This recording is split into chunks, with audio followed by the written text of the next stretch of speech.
안녕하십니까. 12월 21일 토요일 김경국TV 시작하겠습니다. 민주당이 국회 목서의 헌법재판관 3명에 대한 임명 절차를 연내에 강력히 밀어붙이겠다고 지금 사실상 협박까지 하고 나섰습니다. 현재의 헌법재판관 6인 체제에서는 윤석열 대통령의 탄핵안이 기각될 확률이 높은 만큼 헌법재판관 수를 최대한 늘려놓고 9명까지 늘려놓고 이제 헌재를 압박하겠다, 그런 전략인 것입니다.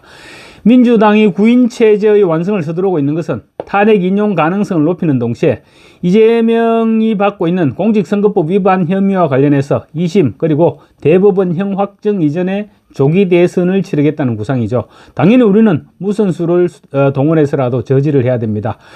국민의힘은 대통령 권한대행의 헌법재판관 임명은 불가능하다면서 현행 6인 체제에서 심판하는 게 바람직하다, 이렇게 맞서고 있는데 지금 사실 힘이 좀 딸리는 그런 형국입니다. 자유우파 여러분께서 논리도 제공하고 또 힘도 많이 실어줘야 할 그런 상황입니다. 헌법재판관 임명을 둘러싼 충돌은 아직까지 국회에서 인사청문회가 시작되지도 않았는데 벌써부터 지금 충돌이 벌어졌는데 칼자루는 한덕수 대통령 권한대행이 쥐고 있습니다. 탄핵 심판 속도전의 사활을 걸고 있는 민주당은 한대행의 헌법재판관 임명을 압박하는 데 지금 총공세에 돌입했습니다. 민주당이 단독으로 처리했던 법안들에 대한 거부권 행사에도 탄핵의 탄자도 끄집어내지 못했던 민주당이 헌법재판관 임명과 관련해서는 선제적 탄핵이 가능한 상황이다, 이렇게까지 얘기하는 등 그야말로 선제적으로 압박하고 있습니다. 민주당 내에서는 당초 국정 혼선을 초래할 수 있다는 이유로 한대행에 대한 탄핵 소추 움직임이 주춤해지는 듯 하던 그런 상황이었습니다. 하지만 최근 들어서는 탄핵 가능성과는 별개로 탄핵은 물론이고 민주당은 한대행의 재판관 임명 지연을 내란 행위에 빗대기까지 하는 등 지금 공세를 강화하고 있습니다. 한대행이 헌법재판관 임명을 지연할 가능성이 높다, 이렇게 판단을 한 것 같습니다. 이재명은 국회가 헌법재판관을 추천해도 한대행이 임명하지 않는 것을 검토한다고 하는데 만약 그렇게 한다면 내란 동조가 아니라 그 자체로 내란 행위다, 이렇게 주장을 했습니다. 지 멋대로 지 입에서 나오는 대로 지금 얘기를 하고 있는 것입니다. 박찬대는 한대행은 헌법재판관 임명 등 아주 긴급하고 필요한 인사가 아니면 대통령 임명 직위의 인사를 최소화해야 한다고 주장했습니다. 헌법재판관 임명만 하고 나머지 인사는 손도 대지 말라는 얘기죠. 자기들이 필요한 인사만 하라는 것입니다. 과연 한대행은 어떤 선택을 할까요? 한대행의 지금까지 스타일을 보면 누가 압박한다든가 그런 것 때문에 휘둘리는 사람은 아니었습니다. 또 국회 본회의장에서도 야당 의원들이 공세가 부당하다고 판단됐을 때는 정면으로 맞서왔습니다. 그래서 한대행의 판단 기준은 철저하게 상식과 원칙에 따르지 않겠느냐, 이런 전망이 가능해 보입니다. 그런 측면에서 한대행이 민주당이 밀어붙이는 헌법재판관을 임명할 것인지 아니면 거부할 것인지 한번 예상을 해볼까 합니다. 우선 대통령 권한대행이 대통령이 직무가 정지된 상황에서 헌법기관인 헌법재판소 재판관을 임명한 전례가 없습니다. 박근혜 전 대통령 탄핵 당시 황교안 대행은 대통령에 대한 탄핵이 인용되고 난 이후에 재판관을 임명했죠. 이미 다 알려진 팩트입니다. 또 양당이 민주당과 국민의힘과 민주당이 이미 탄핵에 대한 찬반이 확고한 그런 상태에서 헌법재판관을 추천한다는 것은 헌법재판소를 국회 여야 정당의 덜러리로 세우려 한다, 이런 비판에서 자유로울 수 없을 것입니다. 지금 임명되는 헌법재판관들이 과연 무슨 판단을 하고 생각을 해서 탄핵에 대한 찬반을 결정하겠습니까? 이미 머릿속으로는 찬반이 결정되어 있는 그런 상황일 것입니다. 그리고 대통령의 탄핵 소추기관인 국회가 탄핵을 심판하는 헌법재판관을 추천한다는 것은 검사가 자기가 기소한 사건을 담당한 판사를 임명하는 것과 다를 바 없다는 내용도 이미 여러 차례 말씀드린 내용입니다. 국회목 3명을 민주당이 2명, 국민의힘이 1명을 추천하는 것 역시 상식 밖의 일입니다. 관례대로 여야가 1명씩 추천하고 나머지 1명은 여야 합의로 추천하는 게 마땅한데 민주당은 지금 멋대로 하겠다고 합니다. 깡패들도 이런 짓은 하지 않습니다. 만약에 민주당이 집권을 하게 되면 이보다 훨씬 더한 일이 매일매일 벌어질 것입니다. 또 여야 합의 없이 야당 단독으로 인사청문회를 개최하는 것은 국회법과 인사청문회법에 대한 심각한 위반이라는 점도 이미 지적한 바 있습니다.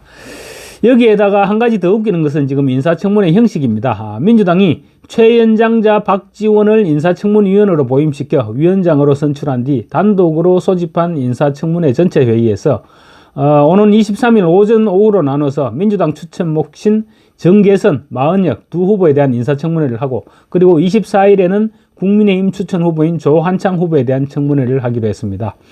마은혁, 정계선은 지금 당장 드러난 흠결만 해도 헌법재판관은 고사하고 지방법원 민사소송 판사도 못할 정도의 인물들인데 한나절식으로만 인사청문회를 하고 끝을 내겠다고 합니다. 그런데 조한창 후보는 또 왜 하루입니까? 이건 또 무슨 개 같은 경우입니까? 방통위원장 인사청문회도, 민주당은 방통위원장 인사청문회도 사흘씩 했고, 또 KBS 사장 인사청문회조차 이틀씩 했던 사람들이 민주당입니다. 그런데 대한민국 최고의 헌법기관인 헌법재판소 재판관 인사청문회를 딸랑 한나절 만에 끝내겠다고 합니다. 인사청문회가 아니라 문제를 덮어버리고 면죄부를 주기 위한 면피용 청문회라고 할 수 있겠죠. 그래서 박지원처럼 자기 욕심만 눈먼 사람에게 중요한 직책을 맡기면 안 되는 것입니다. 박지원은 1942년생으로 원래 만으로 현재 82살입니다. 그런데 들리기에는 그 나이에도 아직 전남도지사에 대한 미련을 버리지 못하고 있다고 합니다. 그 나이 정도 되면 개인보다는 나라를 우선으로 생각하는 게 정상이 아닙니까? 하여튼 그렇게 23일, 24일 인사청문회를 끝내고 27일, 빠르면 27일 국회 본회의에서 임명동의안을 처리하겠다고 합니다. 그야말로 속전속결이죠. 이재명이 그만큼 지금 다급해지고 있는 것입니다. 가장 심각한 문제는 민주당에서 추천한 두 헌법재판관 후보자의 정치 성향입니다. 두 사람은 법원 내 진보 성향 판사 모임으로 알려진 우리법연구회 소속 회원입니다. 우리법연구회 회원이라서가 아니라 기본적으로 정상적인 상황에서라면 헌법재판관 근처에도 가지 못할 정도의 편향성을 지니고 있는 인물들이 바로 이 두 사람입니다. 특히 마은혁 서울 서부지법 부장판사는 헌법 질서를 무너뜨리려 했던 사회주의 지하혁명 핵심 조직원이었습니다. 그랬던 사람이 사상이 바뀌었다는 흔적도 없는데 헌법 질서를 유지하기 위한 헌법재판소 재판관이 되겠다는 게 말이나 되는 일입니까? 서울대 정치학과 81학번입니다. 마은혁은. 그런데 1980년대 인천 지역의 민주노동자연맹 인민노련이라고 합니다. 인민노련에서 활동하면서 마르크스 레닌주의를 바탕으로 한 사회주의 조직 내에서 이론교육과 선전활동을 주도했습니다. 인민노련에서 이론교육과 선전활동을 주도했다면 조직에서도 핵심이었습니다. 그렇다면 인민노련의 지향점은 무엇이었을까요? 인민노련은 남한에서의 사회주의 실현과 그를 토대로 한 남북통일, 그러니까 공산화 통일이죠. 남북통일을 궁극적 목표로 삼고 민족해방, 민중민주주의 혁명운동을 전개하려고 했던 과격한 좌익혁명단체였습니다. 한마디로 대한민국 국가체제 전복을 시도했던 인물인데 전향 흔적도 없이 국가체제를 수호하는 임무를 띤 헌법재판관 후보에 오른 것입니다. 이게 민주당의 실체입니다. 이게 이재명의 실체입니다. 여러분 정신 똑바로 차려야 됩니다. 마은혁은 1991년 인민노련이 한국노동당 창당을 시도할 당시 그때도 적극 참여한 이력이 있습니다. 그리고 그 후 1992년부터 진보정당 추진위원회 정책국장으로도 활동했습니다. 그 뒤 진로를 변경해서 1997년 39회 사법시험에 합격했습니다. 81학번이니까 사법시험은 나이에 비해서 많이 늦게 합격한 셈이죠. 판결 경력도 화려합니다. 2008년 12월 민주노동당 당직자들이 언론관련법 처리에 반대하면서 국회에서 점거농성을 벌인 혐의, 폭력행위 등 처벌에 관한 법률의 공동퇴거 불응입니다.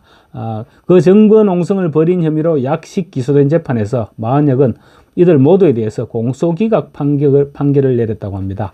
무죄가 아니라 아예 사건이 안 된다고 덮어버렸던 것입니다. 아마 민노당 강기갑 의원이죠. 강기갑 의원이 한복을 입고 국회 상임위 회의장 책상 위를 그때 표현은 날아다녔다, 이런 공중부양했다 이런 표현을 했었는데 뛰어다녔던 그런 사건이라면 기억나시는 분들도 많을 것입니다. 결국 이 사건은 대법원에서 파기환송돼서 당시 관련자들 상당수가 실형을 선고받았을 정도로 마은혁은 종북 세력에 대한 엉터리 판정을 내렸던 것입니다. 특히 마은혁은 이 재판이 있기 6일 전에 당시 노회찬 진보신당 대표가 운영하는 민간연구소 후원의 밤을 개만 출판 기념회에 참석해서 10만 원의 후원금을 낸 것이 문제가 되기도 했습니다. 이 정도 뻔뻔스럽게 정치 활동을 했다는 점을 보면 아직도 머릿속에는 대한민국을 전복시키고 사회주의 국가를 만들어야겠다는 야망이 꿈틀거리고 있는 것으로 봐야 되지 않을까요? 여러분 생각은 어떻습니까? 어쨌든 간에 이런 사람을 헌법재판관 후보로 추천한 사람이 이재명이고 그런 정당이 민주당입니다. 또 다른 민주당 후보 추천자인 정계선 서울 서부지방법원장은 남편이 윤석열 대통령 탄핵 소추단의 대리인단 공동대표와 같은 법인에 근무 중인 것으로 드러났습니다. 탄핵 심판을 다루게 될 경우 불공정 논란이 제기될 것이 불을 보듯한 일입니다. 정계선은 국회에 제출한 인사청문 자료에 남편 황모 씨의 직업을 재단법인 공익인권법재단 공감 변호사 그 소속 변호사라고 적었습니다. 재단법인 공익인권법재단 공감은 서울지방변호사회 공익활동 대체기부단체로 알려진 곳으로 김이수 전 헌법재판소장 권한대행이 이사장을 맡고 있습니다. 그런데 김이수 전 권한대행은 윤석열 대통령 탄핵소추단 법률대리인단 공동대표입니다.